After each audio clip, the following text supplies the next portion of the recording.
Laboratory, who's going to introduce our speakers. Thanks again, and I hope you enjoy tonight's presentation.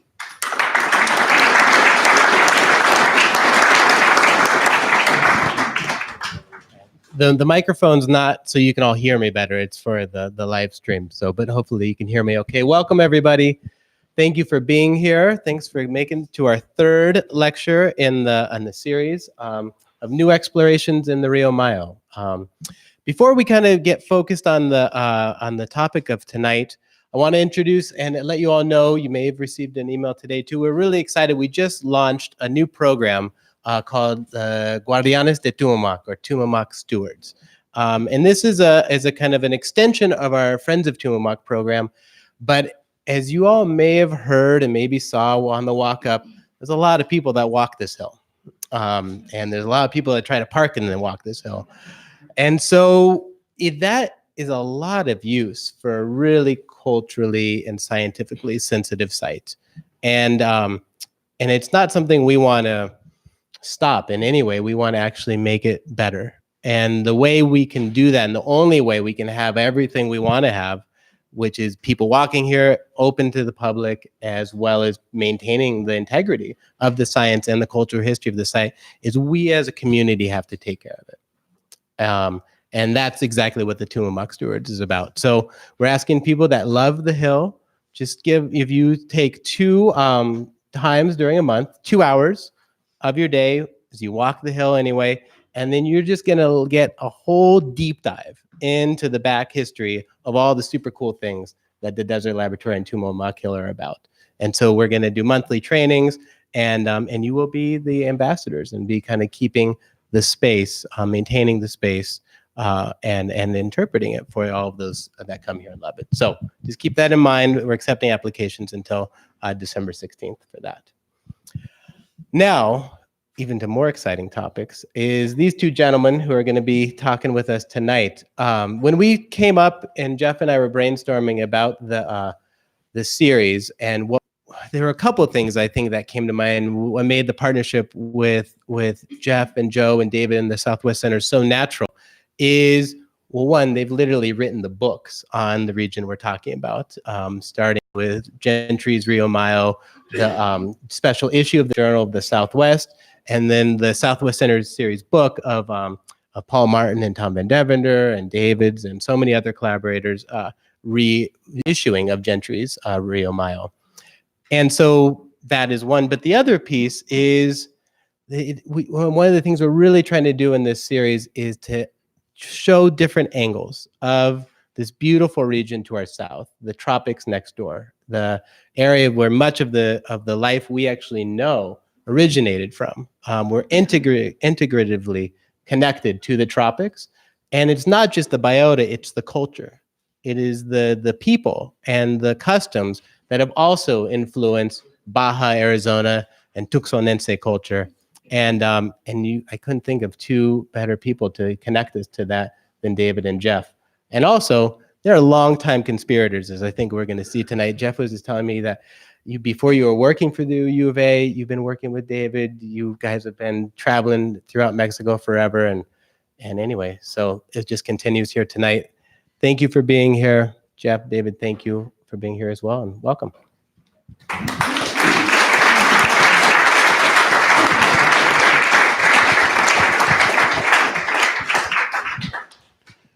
Is there a way to shut the lights? Yeah, that'd be great.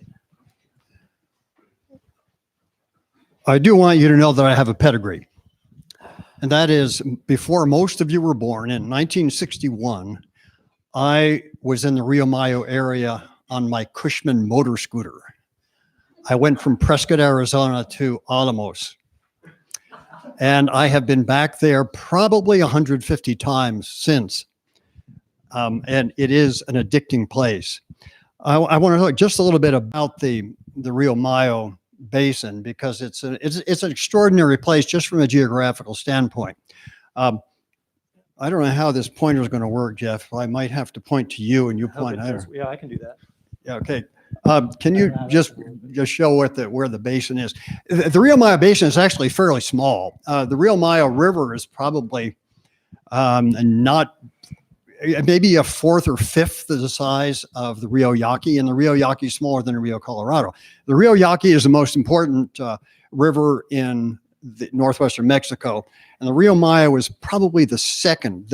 But the basin includes a variety of habitats. It's almost hard to imagine. They are so varied.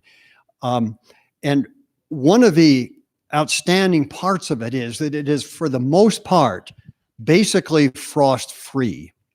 The rainfall ranges on the coast out near Huatabampo, which is down there.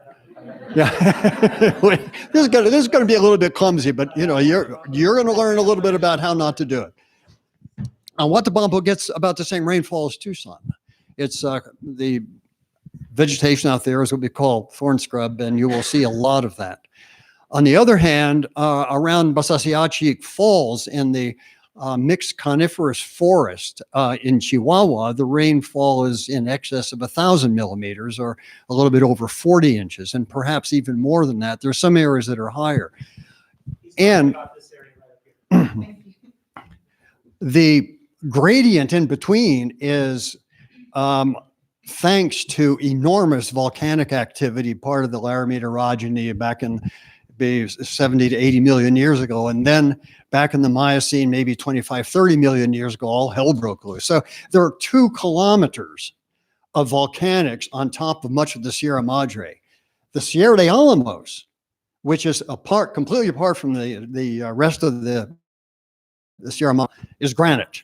So you have the volcanics up there in the Sierras with all of their tiny ravines, and the rounded granite of the Sierra de Alamos, and the 2 complement each other for weird combinations of habitat. Let me just go very briefly over those habitats. The one that the Mayos mostly live in is what Alberto Borges and I decided we would call coastal thorn scrub.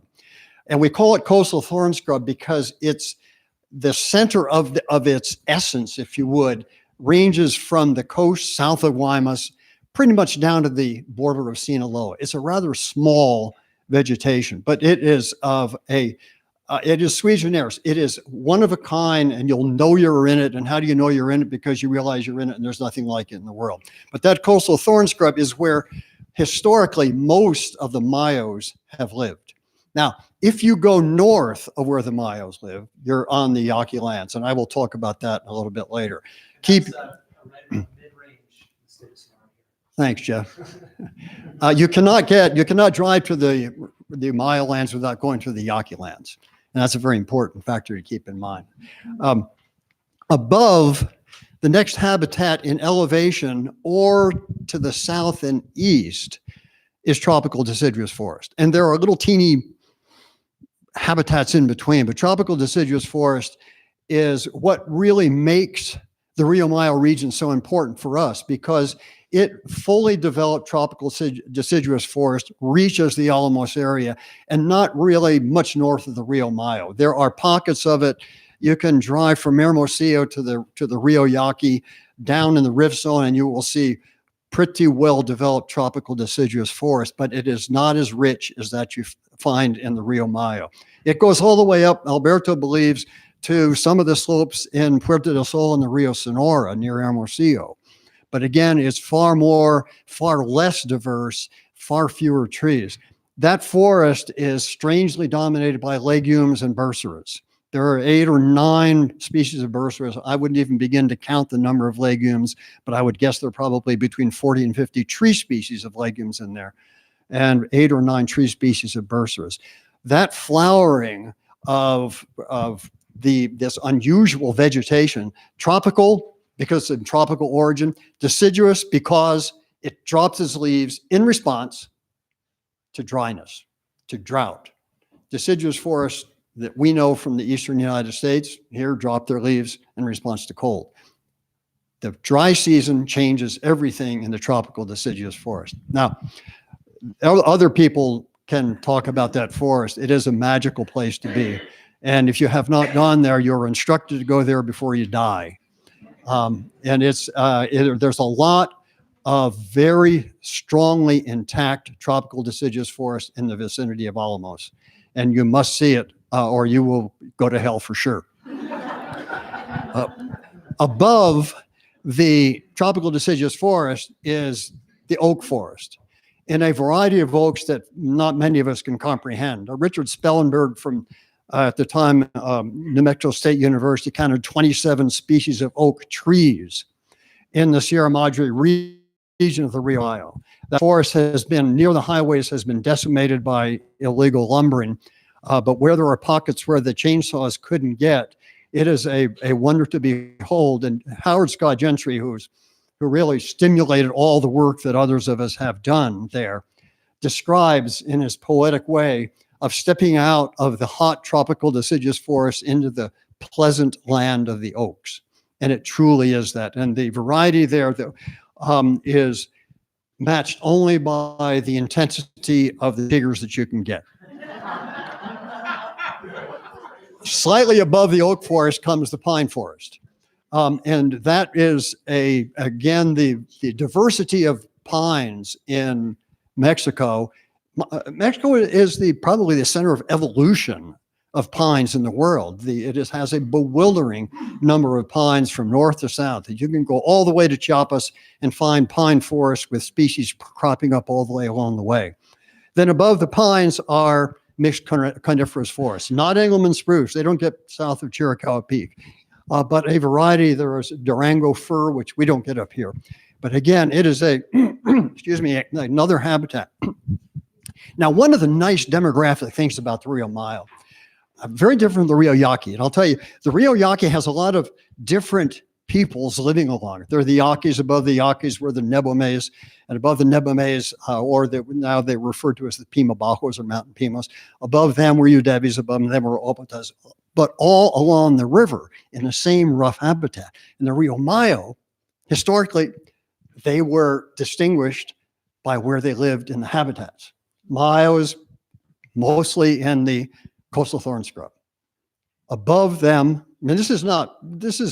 don't push this too far, but above them in the tropical deciduous forest were the Guarajillos. And the next talk here, you will learn about the person who knows the history and activities of the Guarajillos better than anyone else, Teresa Valdivia Dance, whom the Guarajillos called La Teri. She was referred to once as a tropóloga, which means a anthropologist. They didn't know what an anthropologist was, so they called her a tropóloga. And you'll have the privilege of hearing her, but she has historically superb work done with the Guarajillos. Above the Guarajillos in the oak forest are the mountain Pimas. They live in the area around Mycova, Sonora, in the headwaters of the Rio Mayo. Then above them, but mostly outside the Rio Mayo, are the Raramuri or the Tarahumaras. So they each have their own vegetative habitat in which they are concentrated. Now, I said, don't push that too far, because there are exceptions.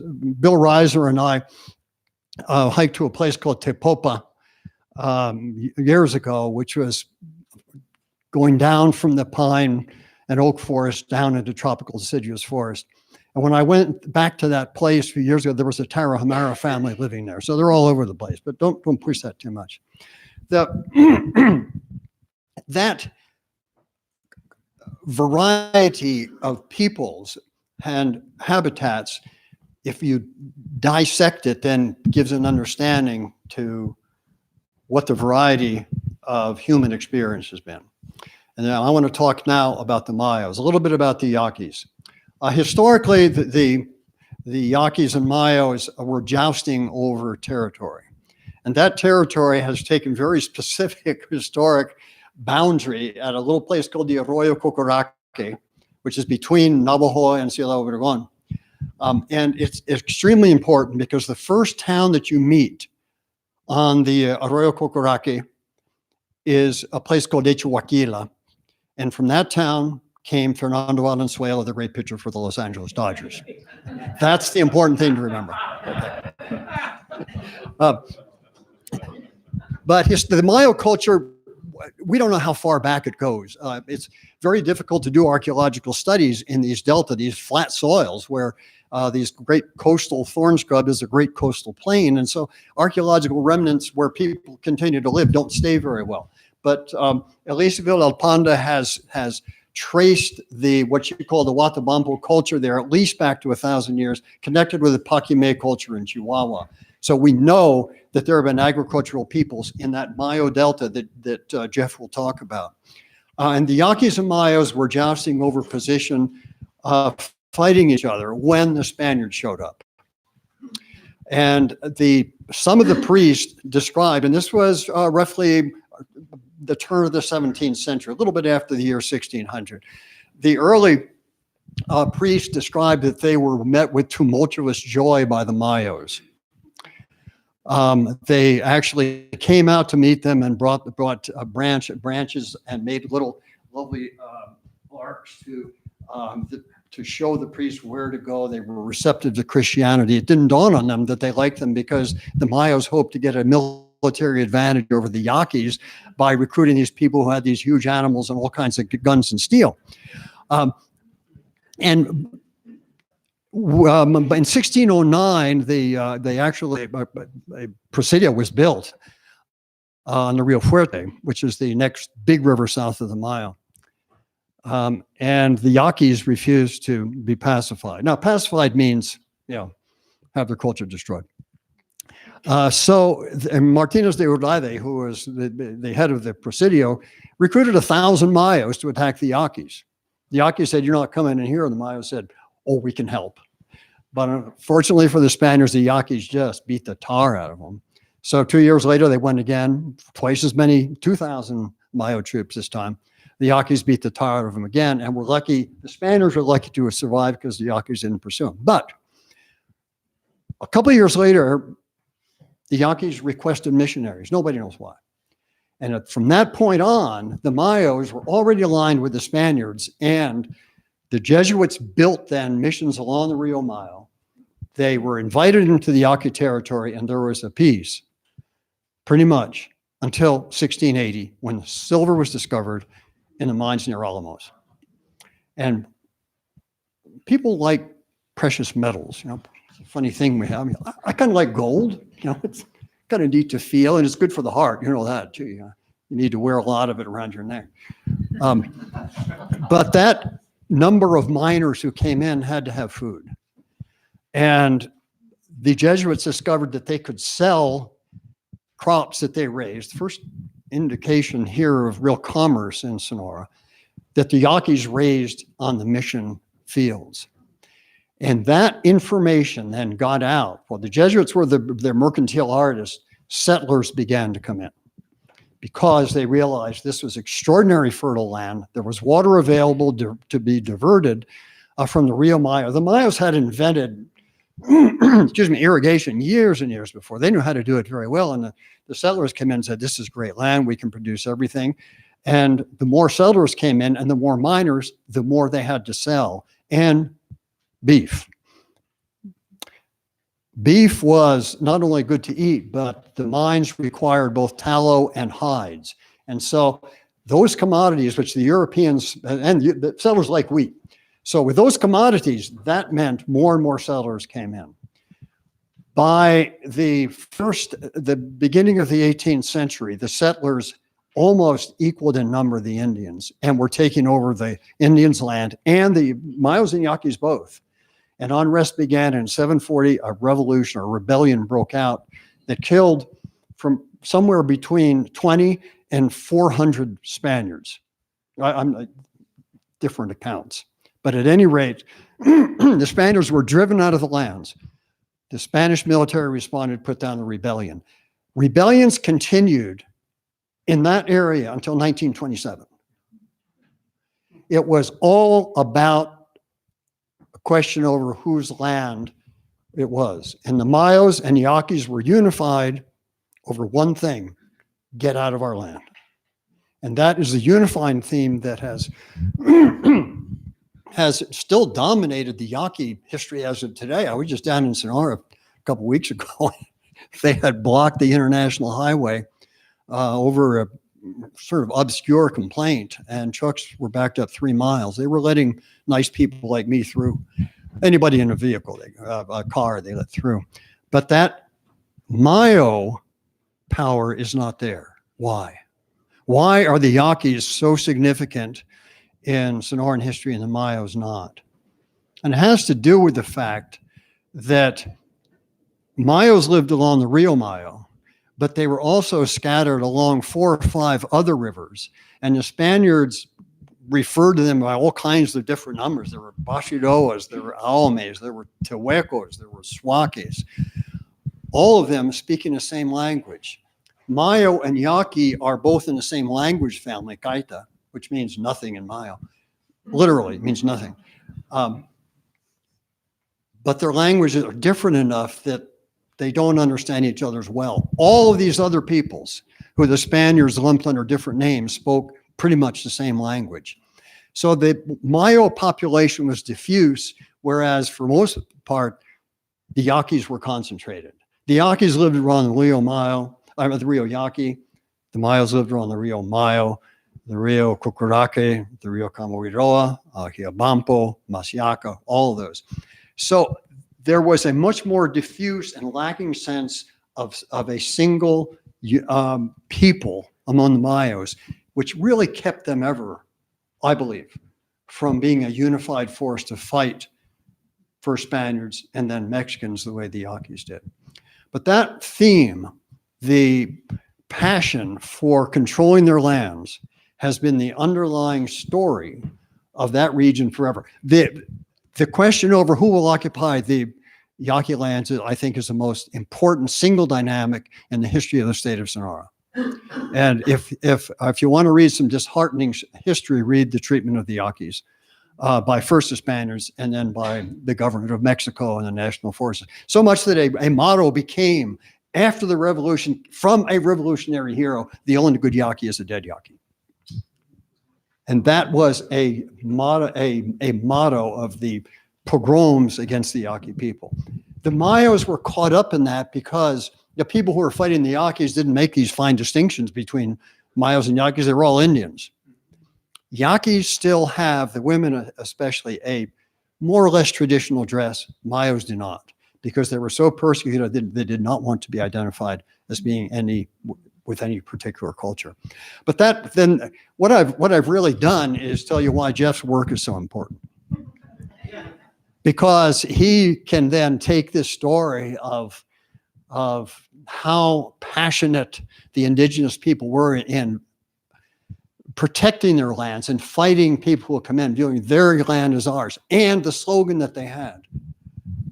God gave the land to everyone and not a piece to each one, which is to say they objected to privatization of the land, and the entire force of the settlers and of the people who helped organize them was privatization. And then Jeff can tell very much that story. Now, I got to do 2 things before he gets to talk. He's my boss. It was true. He's a nice guy. And we were running around, as Ben pointed out, in the Rio Mayo, unbeknownst to each other. And I guess Jeff will tell you how he got involved in this Smudge, but he was going to a lot of places that I didn't find out till after he did. So it's kind of nice to be working with my friend and my boss at the same time. The other thing I have to do before he gets to stage, it's not all work when you're running around in these marvelous lands and finding out what people are up to, which is, I think, what ethnographers do, and they find out what everybody's up to. And one of the things was I had a very dear friend who worked with Jeff as well, and now deceased, who was somehow astonishingly fluent, not only in the Maya language, but in knowledge of who was where at what time and what everything was. And we spent hours and hours. I would make a huge list of the name of places and ask them what they meant. Well, I'll tell you a few of them, just 3. First of all, the one I already mentioned, Hecho Huaquilo, where Fernando Valenzuela was, means skinny Hecho. Hecho is a cactus. There is one down by the Sinaloan border called Bacorewis, which means culebra prestada, a loaned snake. Yeah, a lone snake. Yeah, a lot of those around. The third one is Huaysiacobe, which is still a pretty Amayo ejido. which means se le perdió tres veces en el río, or he lost it 3 times in the river. And if you spend yours, place after place has these wonderful place names that we do not have the advantage of in our country. And each of those place names has a story to tell. And one could spend several lifetimes just going over place names. So the real important place name for our understanding tonight is the Rio Mayo Irrigation District, and my friend and who has power over me, and we have traveled 1,000 miles together in Mexico. So Jeff, I hereby turn this over to you.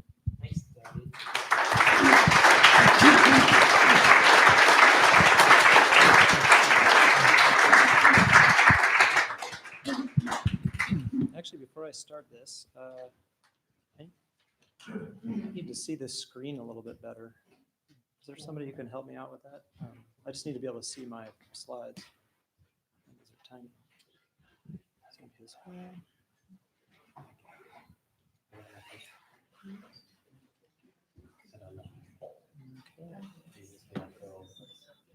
What's that? Okay. Sorry. What about the power, the PDF? There was a PDF. I don't need to see the next one. I just need to see the slide, so I don't have to talk to the slide. It's in the stick. Yeah.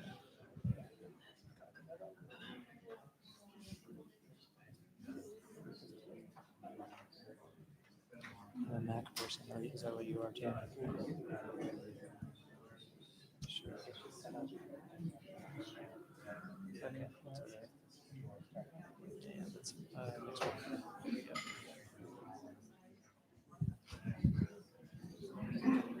Okay, I think I can do that. Okay, sorry about that.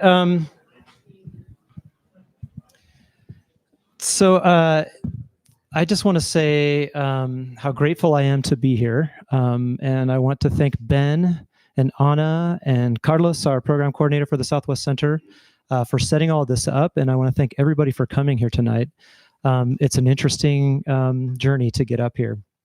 We definitely had to run that river of traffic, and it was kind of fun. But and I also want to say thanks to my colleague, David Yetman, for such a nice setup. And also to say that Dave is actually one of the primary reasons that I'm in the Southwest Center. So I was doing work and living in Alamos in the mid-1990s. And I got a copy, I think I've told this before, but I got a copy of Journal of the Southwest, which was explorations on the Rio Mayo. And Diana Hadley was a contributor to that issue, and probably a couple of other people in this room.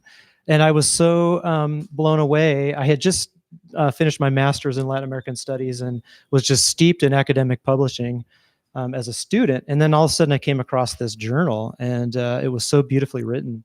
And it was so accessible and so interesting. And I happened to be in the region that it was focused on. And so I thought, well, if I ever move back to the United States, I'm going to go try to get a job at the Southwest Center, because that looks like a cool place to work.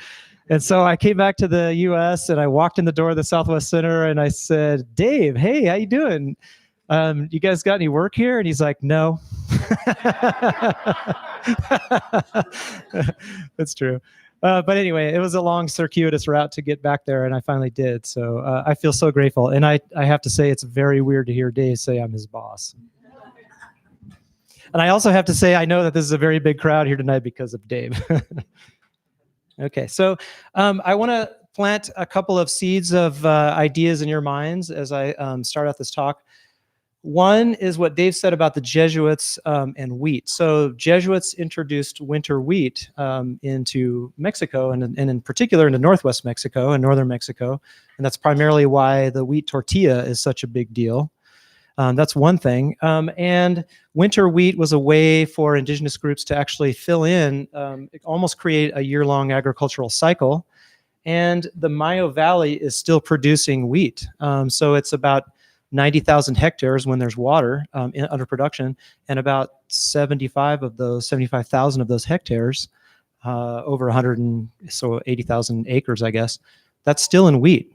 So that is about a 500 or more year trajectory of wheat production in this valley. But what I'm going to talk about tonight is what looks to me like a very long history or a stratigraphy, a setting in place of one set of cultural and natural relationships over another over time in this space that is now referred to as the Mayo Valley or the Irrigation District number 38 in Mexican federal government parlance. And I'm sorry, my slides are really small here, so I might have to turn to them a couple of times. So my question to start off with is, how does a landscape that looks like that, so this is coastal thorn scrub of southern Sonora, how does it go from looking like that to looking like this in the course of, well, we'll say 35 years, 50 years, in a very short amount of time? That's in the 20th century. That's the 20th century story. But of course, this that you see here is overlain on other cultural natural landscapes. So I'm a geographer. I got my PhD in human cultural geography and from this university. And a lot of what geographers, I think, are talking about right now is the ways in which, and a lot of others, are the ways in which we're actually part of nature. Humans are part of nature. And that probably seems pretty obvious in many ways, but we have created a whole society and culture based on a bifurcation of those two things, right? We have split ourselves from nature conceptually, and in practice, we have done that as well. And we have a very long history, you can say, pretty much since the Renaissance and René Descartes, and probably even before all that. And so I'm trying to think of this, I'm going back to this research for this talk tonight. I haven't looked at this for a while because I finished my dissertation in 2010. So I'm going back and I'm kind of thinking about all of these things as I'm looking back at this research. So this is the lower Rio Mayo, and thanks to Paul Maroka, who works up here on the hill, for Paul's incredible illustrations and maps.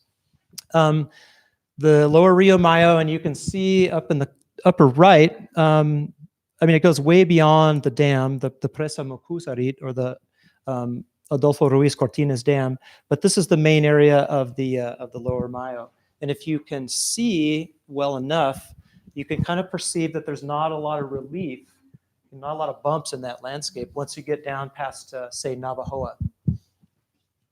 And you can stop me whenever you want and ask me a question if something is not clear, because I really want to make sure that that this is intelligible. So the Mayo River is born in the Sierra Madre Occidental in the rios Condamena and Moris, and a variety of different other tributaries, because you know that landscape, you can see it in the upper right, has a lot of relief. There's some very deep canyons in that landscape. And it passes through a diversity of vegetation zones, as this Arizona Sonora Desert Museum map that is now pretty famous shows. The other thing that's really important to remember about this area is that the Rio Mayo is an absolute, or the lower Mayo is an absolute bullseye for tropical storms. So those are all storms that since, let's see, starting in 1976, right? Yes, starting in 1976, those are all storms that have hit right on the lower Mayo or have hit close to it. So in this region, which is considered semi-arid, that term aridity actually means a lot, and it doesn't mean that much, because what we're talking about here is a place of flux and flow. The Rio Mayo can be a trickle in one part of the year, and it can be just this enormous torrent of water coming down out of the Sierra at another part of the year. Or if a cyclone, which they usually come September, October, comes up from the coast or from the sea, then the lower part of the Rio Mayo then gets full and saturated with water. So it's actually not so much coming out of the Sierra Madre. So it's a very complex set of climatic and other kinds of relationships here. So in 1955, they finished the dam, the Presa Mocusarit, which in Mayo or Yoreme means the place where the owl sang, apparently, or it means black fly. Yeah, right. So, I don't know. I mean, these are our scientists are going down to the region and bringing this information back, and it may be erroneous. I don't know. But it's interesting. So the total capacity is 1,386 million cubic meters. How many times has the dam reached that capacity? Well, not many. And there's a whole backstory, actually, you can ask me later about why that's so. But part of the problem here is that because of this enormous variability in rainfall, the dam, it's really hard to kind of control output into the irrigation district. So the dam is there to kind of control that, but it's very, very difficult.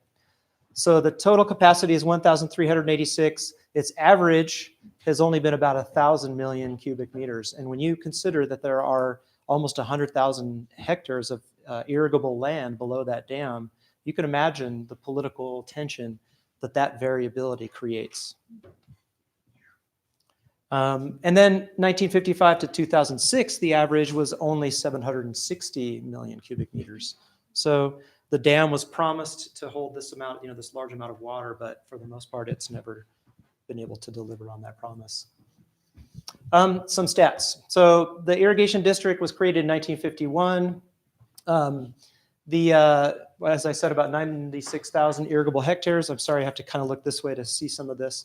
Again, it's mostly in wheat. 11,700 registered water users. That is the basic number that the Irrigation District gives you. Well, within that figure, you can imagine there's a lot of diversity. There is no average water user when you actually talk to real people in this district, of course. There are ejidos or communal farms set up by the Mexican Revolution. I'll get into that too. There's about 13 to, well, there are different ways to count them, but 13 to 20. And about close to 8,000 ejidatarios who populate them, and about 3,800 private holders. And yet, as you can see here, the number of water users who plant in any given season are only 3,400. So again, this is a very kind of moving playing field. So let's just look at this a second here. I'm going to come out here. So that's the Cascada de Basasiachic in the Sierra Madre. That's kind of near the birth of the Rio Mayo. And I've never been there. So if anybody wants to fund a trip up there, I'd be glad to. Someday I'll get there. Oh, you're going next week. All right. Count me in. So this is a little bit below that area, Mesa Colorada, and this is the area of the Guarajillo or Macurawe people who are upstream from the Mayos or the Yoremen. And that's one of their main villages. And this is in a pretty good rainy season.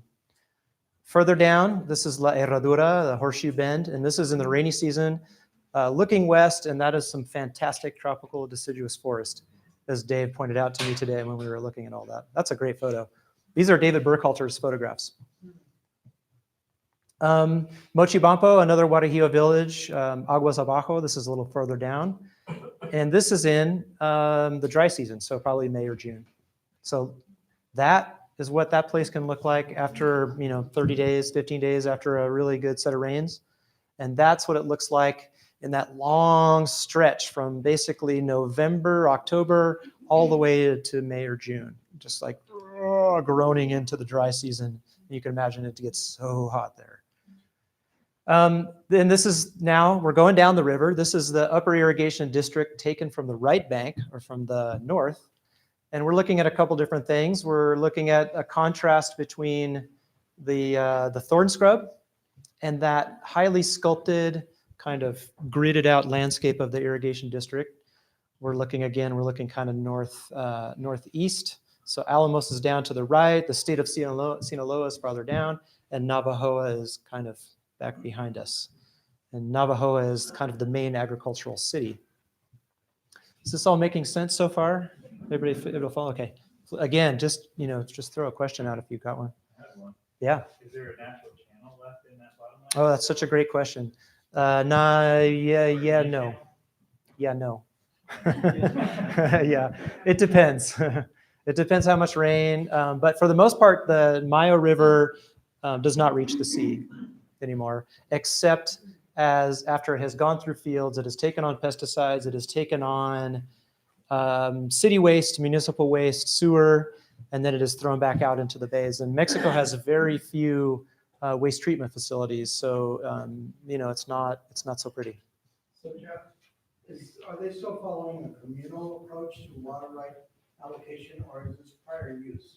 No, this is not prior use. This is, I'll get to that actually. So that's a great question. Just hold on to that. If I don't, please ask me. So a few more pictures of the Irrigation District, Burkhalter, Farmers in the Mist. They haven't made a movie out of that yet. So the couple of different ways that I'm looking at all this, as I said, I'm a geographer, so I'm looking through the lens of human cultural geography and historical geography.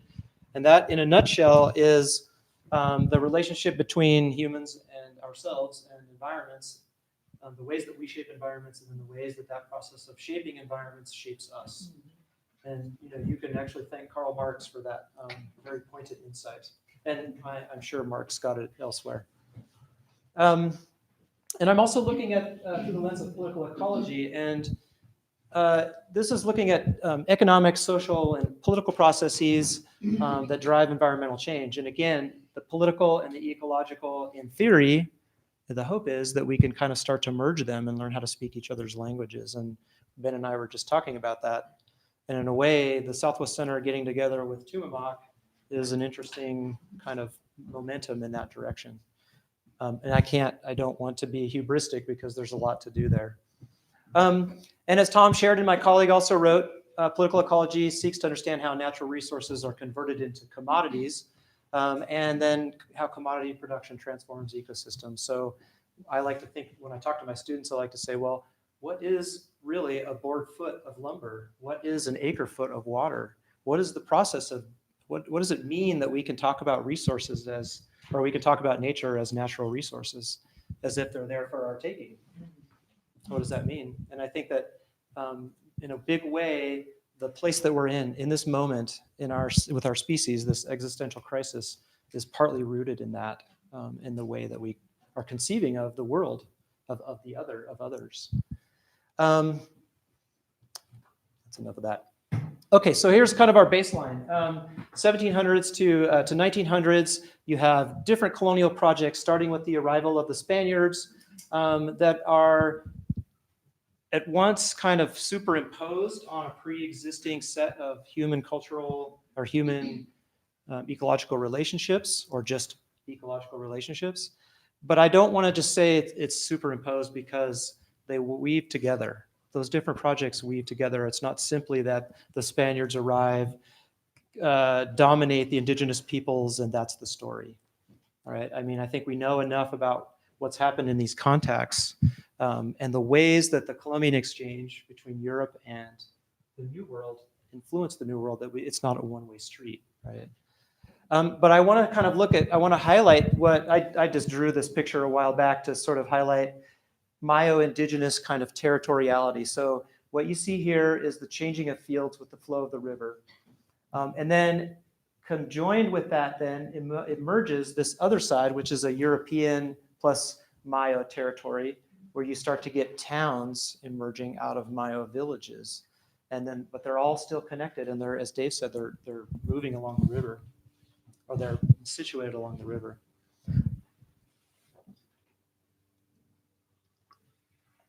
That is a cool lampshade. Anyway, so I've divided the research up into three, what I'm calling épocas or epics. And época is just something that appears in Spanish historiography quite a lot. So I just grabbed it, and I thought it kind of was useful. And each one of these épocas is a time in which humans' relationships to landscapes, relationships to humans, this kind of circularity, when they shift and transform into something else. And so the first one is the Porfiriato. This is the 1880s to 1910, just before Mexico's revolution. You get scientific survey companies going into indigenous lands, trying to kind of create a legible grid out of them.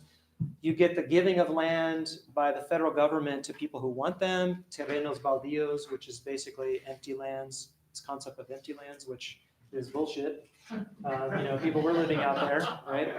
And then very large federal water concessions to the people who want to draw off the river. In the Mayo, and this is super important, distinct from the Yaqui Valley, people came down from Alamos. Alamos was a big silver mining town, as many of you know, lots of capital there. And they put that money, that surplus capital, into developing irrigation infrastructure. So there's a movement of capital that's shaping these landscapes as well.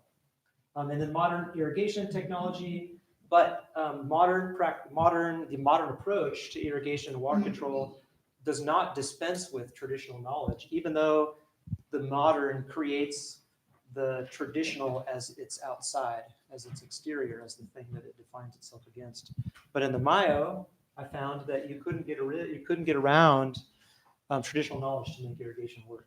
So here's a little bit of a visual documentation of the process I just described. This is government-backed survey companies, the Comisión Científica de Sonora, exploring the Upper Mayo. So they're kind of trying to make this space legible. And then after all of the surveys are done, they create this, you can see to the right of that illustration of yours, they try to parcel it all out. But is there anything in that right side that sticks out to you? I mean, probably many things, but It's rectilinear. it's rectilinear, right? Uh-huh. And it's in tension with what's going through it. It's the river that's going right through it, right? So, okay, we're going to superimpose this grid work on the river. These the teeny little plots were supposed to be assigned to Mayos, and they were 3.3 acres more or less. So they were trying to parcelize and create a notion of private property in a place that didn't really have that, right? So this is the superimposition attempt to superimpose. But what I found is that the thing on the left, that kind of territorial practice, infuses the thing on the right. You don't get just the thing on the right, which, I mean, I'm sure that's not a surprise. Nothing ever goes quite as planned, right?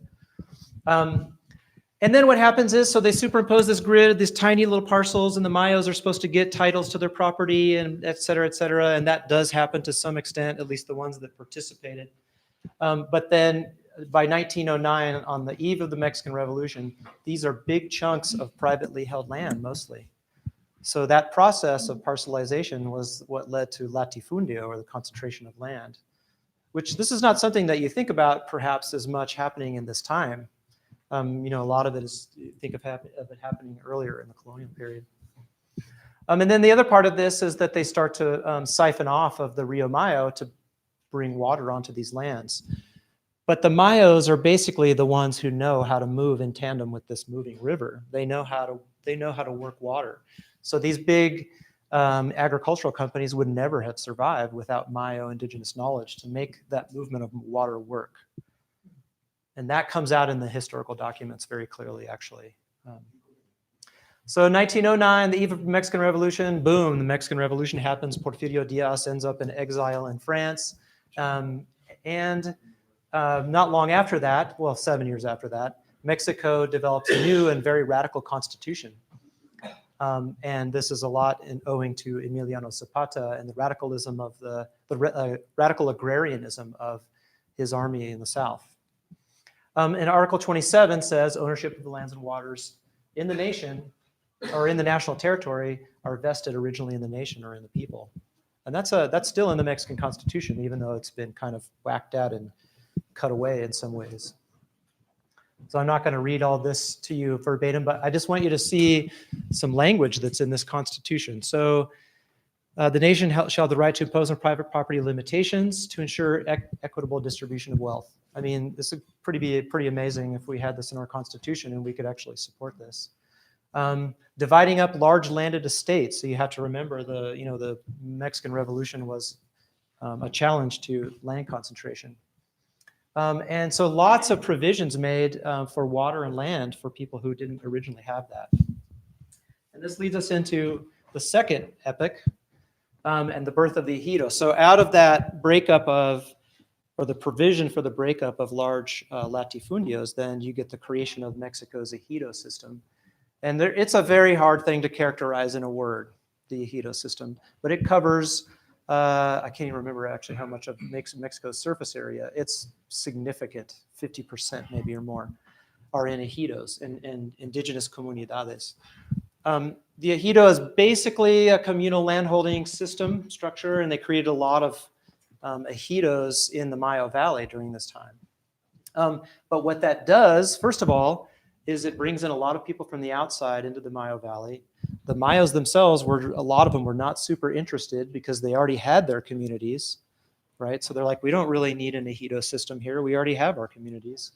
And it's a way that bureaucracy gets to get inserted into the relationship between people and land or people and water. And water concessions then start to become a way that the government buys political patronage. And that is a really important thing because it leads to what water managers now are calling a district that is sobredimensionado, or over-dimensioned, literally, would be over-allocated actually in English. But not an uncommon story. We're living on basically off of a way over-allocated river in Tucson. But the ways that all gets meted out, how water gets got, is really interesting. So here's some photographs of that time, 1930s and 1940s. And it was, well, okay, you can imagine who was doing the labor of clearing all that land. And if you ever, I don't know if you've ever walked in sandals in a prickly pear patch that you've just cleared with fire burning in the background. It's probably pretty close to hell. This is one of the big canals. So, there's a lot of work going on in this region in the 1930s and 1940s. And the Mexican government is in a go-go phase. I mean, it's transforming the countryside. And the countryside is supporting its ruling party, the PRI. 1953, so, we have all this happening. And then 1953, then if you think back on those earlier maps, now you have a full-on cabinet-level water bureaucracy, the Secretaría de Recursos Hidráulicos in Mexico. It's a cabinet-level ministry. That's not just a bureaucracy. It is a mega bureaucracy that's running water and irrigation districts all over Mexico. And it has a lot of power. It has a lot of power in people's daily lives. So this is a cartoon from Rius. Just ponder that for a moment.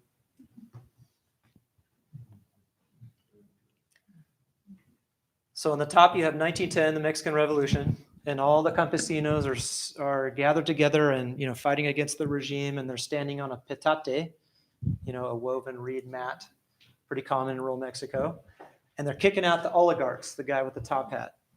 By 1959, the revolution is institutionalized, and all the now they're bureaucrats and oligarchs, and they're standing on a peso, and they're kicking out the campesino.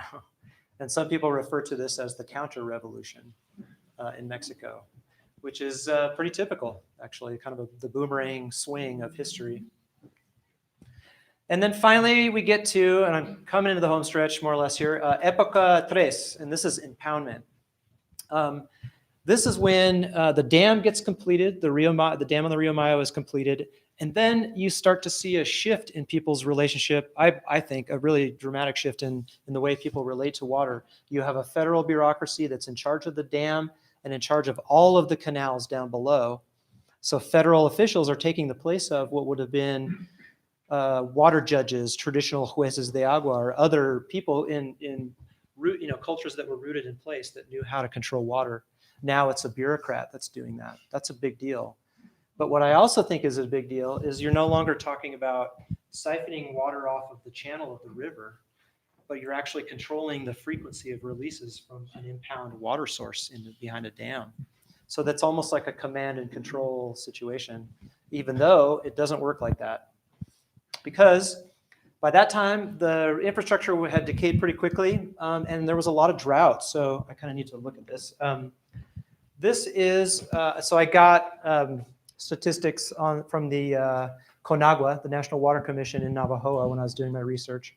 And this is the fluctuation of levels in the dam from 1955-6, when it first came online, to 2006-7 and 7. I haven't actually been back to get new figures, but just look at that fluctuation. And then look between 73 and 1980, that long lull. That was a time of incredible water conflict and strife on the Rio Mayo. And in the midst of this, you have ethnic politics. So don't forget, you have the Mayo people who are trying to hold it together in many ways as a kind of a cohesive ethnic unit, and facing the fragmenting forces of this big bureaucracy and others. So I lived down here as I said, in the 90s, and by that time, people are starting to really rise up. And they're getting really pissed off because there's not enough water to bring onto their fields. There's not enough water to go around. And so what do? They do the same thing that they've been doing forever, which is to expand the agricultural horizon. Right. So to stave off crisis, you amplify or increase the size of an irrigation district. You go out to different places and look for what the geographer David Harvey calls a spatial fix to political problems. And that has been the case for the longest time. Same water problems. No se van. Whoops. Hold on just a second. Okay. So my question, one of the questions I want to leave with you to ponder that you've probably already pondered, but is, do maps make or reflect realities? Well, obviously that's a reciprocal relationship, but isn't that interesting to think of the ways in which we represent nature and space actually come back to affect the ways that we act on and can be in those places. These are the ways, these are some of the vehicles by which that space was shaped, except, you know, that space also was made to articulate with what came before. So then I started, when I was down doing my research, I started thinking, well, okay, wow, that's really interesting how all this stuff kind of combines and is all contemporaneous. It's all kind of held together in this really weird connection. And so you have villages next to big dam infrastructure, some of which lower left was built in the 40s, other pieces of which dates to the 19th century. And all of these things have been like grafted onto each other in this big hybrid system. These are not just artifacts of technology. These are artifacts of bundles of nature and culture, and they're artifacts of culture itself. I had this picture of the cemetery in the upper left because in the historical documents in the 70s, one of the major periodic floods from a cyclone that came through completely flooded Huatabampo, the lowermost town in the valley, and washed through the cemetery, toppled gravestones, and caskets were flowing through the streets of this area. So, you know, I mean, there are boomerang effects of, you know, all this stuff that's happening. But then there's the sacred as well. Well, that is kind of the sacred, but there's also the ways in which this landscape continues to be, you know, part of a spiritual geography, right? And venerated and respected and related to in ways that aren't exhausted by the maps, aren't exhausted by the technologies. And finally, they're building a second dam on the Rio Mayo, the Presa Pilares Bicentenario, up by San Bernardo. And that picture below actually was taken a while ago. It's about 60% complete. But a group of Guarijillos and Teresa Valdivia, Donce, who's the researcher at UNAM who's going to speak to us next time, she's been helping Guarijillos fight this construction because the government and other officials and private industry, nobody ever consulted Guarijillos on whether or not they wanted this thing. You know? And so they just started building it, basically. And that's not a new story. So she's going to talk about it. Yep. Gracias.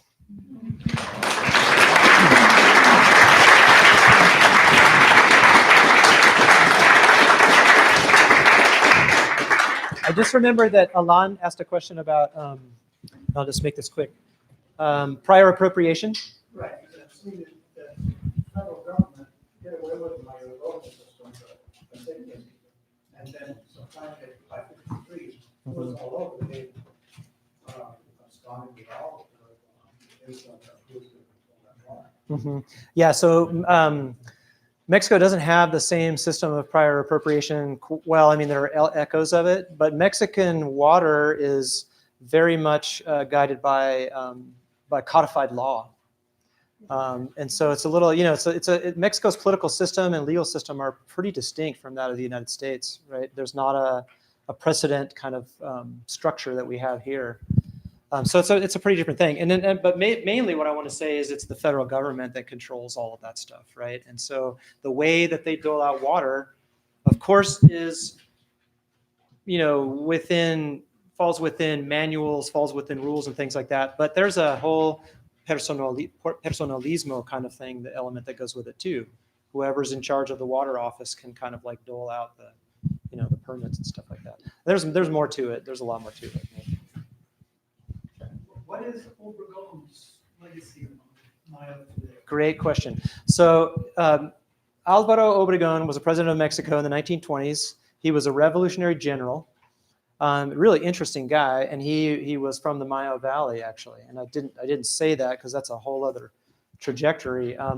But I don't know at the moment what, I didn't really ask people about, what they thought of Obregón. His grave is in Huatabampo. He was assassinated.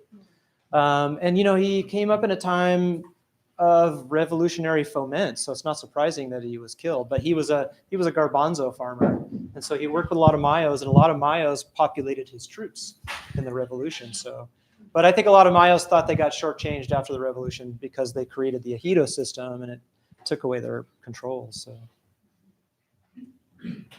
Jeff, let me just add that the Mayas believed that they were promised that when they joined Obregón, that they would get their land.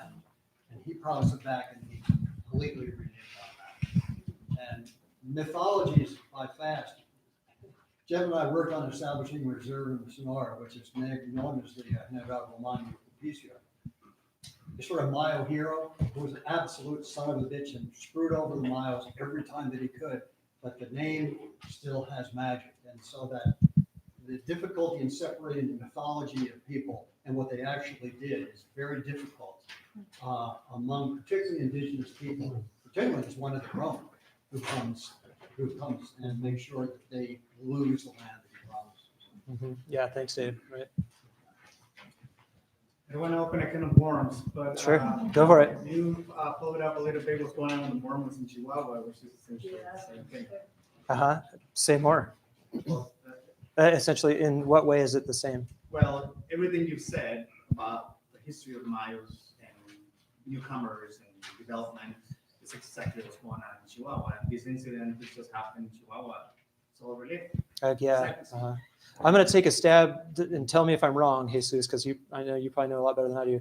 But my sense is that when you're talking about the narco trade and narco politics, it is so hard to get your mind around. But one of the things that I'm seeing in Mexico is that trade and government complicity and impunity and everything that's happening with it is getting woven into Mexican society in a very deep way, right? And I think that the people that were assassinated, that family was involved in some ejido politics, right? Land and water politics, and they probably knew what they were doing, and not that they deserve that. I'm not saying that at all.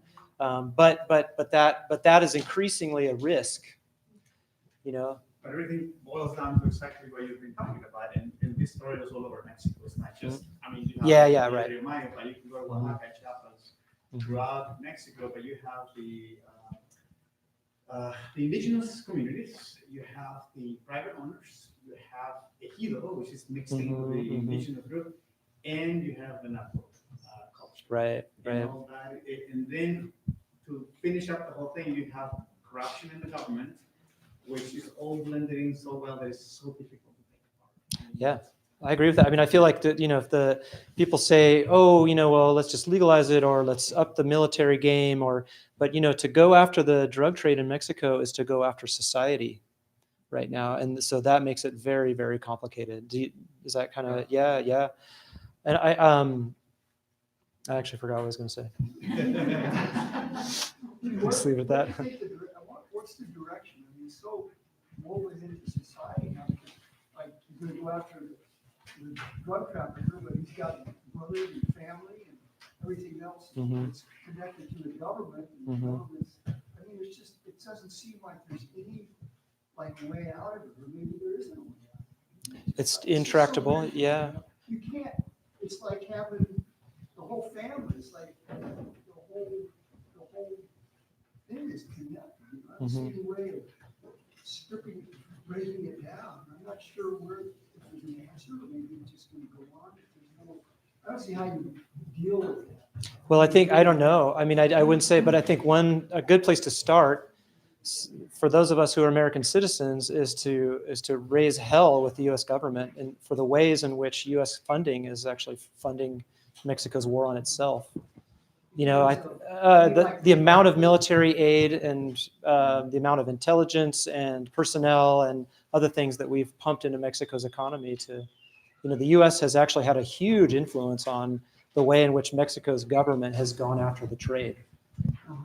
And I think that has a really big role to play. Is a really big reason behind why things are where they are right now. And I think there was another. Sorry, there's another question over here. I think we need to take a step back from that. It wasn't the demand for drugs in the United States. Mexico didn't have problems. It's mostly coming here. Yeah. Just the problems here. That's the reality. I think there's been a fundamental shift in how Mexican society looks at anything of value. You know, it used to be land, then it was water, okay? And now it seems to be agricultural crops. Anything that's producing money is now a target of the cartels. Anything, a barber shop. No, that's what I'm saying. I mean, I think it's become very woven into the rest of society. But also one thing that I think is important, of course, is they're corporations. Exactly, Just yeah, like corporations in the United States, it's just not. Yeah. You know? But I was just thinking, we as a group right here, you're talking about those beautiful thorn scrub and the tropical forest and transformation and the pesticides and the destruction, and we think, okay, we're so far away from it, it doesn't really matter. But a lot of the things that you go and buy at the supermarket yesterday or tomorrow or the next week come from there. That's right. Yeah, we're all We're all connected. in it. Yeah, we're I mean, every connected. single one of us, Yeah. whether it's ripe buying tomatoes from Trader Joe's or from they come from down very regions. So we're part of it. And we just need to keep in mind this woven mess is we're all in it. Julie, let me just add to what you said, which is very good. The center of evolution of the genus Bursera is in the Rio Balsas Valley of southern Mexico. It comes between the state line between Michoacan and Guerrero. And we think we have a lot of Burseras in Sonora. We have 9 species. There are over 50 species in that relatively small area. All of it is tropical deciduous forest, the richest forest in the world. Fortunately for that forest, the soils where are also very amenable to planting of avocados.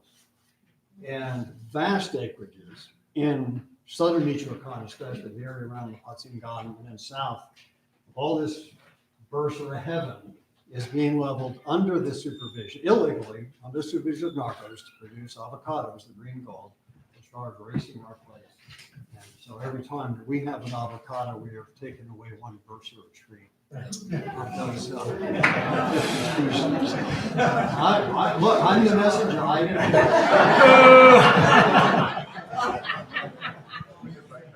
No, more than avocado. Was there actually, David? Did you have a question? I did. What do you know about the mineral wealth in the Rio Maya, the future of mining?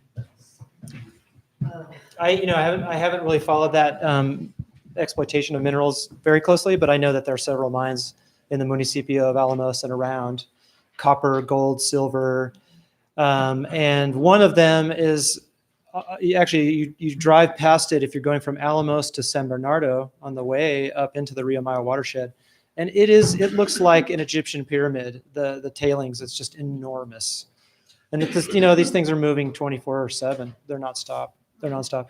And I mean, let me just mention that we were talking about the Piedras Verdes, was the place it's called. Paul Martin and I walked over those hills. They're known as a German term called gossets. It's hydrothermally altered soils, and they were red. And a completely different vegetation grows under highly acid soils. And we knew at that time that miners did. When they see that red soil, there is mineralization under there, and copper is the most common one. And we knew when we did plant collecting there, we better get it out of there soon. And now, 25, 30 years later, that is an open pit, massive wasteland. And you don't have to go very far to find 4 or 5 of those in the Alamos area. That's the biggest one I think that I know of in the Maya itself. that's the one I'm talking about. Yeah. But the silver that came out of Alamos was enough to fund a lot of war. So it's heavily mineralized in part. Yeah. Yeah, thank you all very much.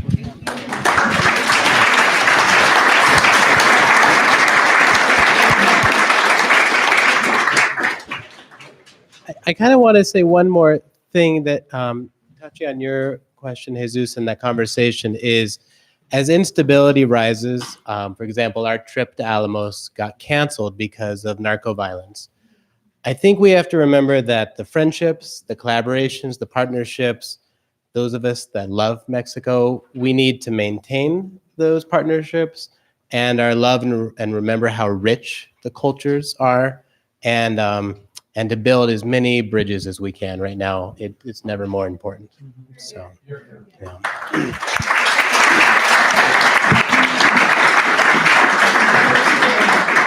Thank you for coming. Thank you both, and we'll see you next month, December 11th, tonight. I have a question. And the shuttles are just where they drop you off.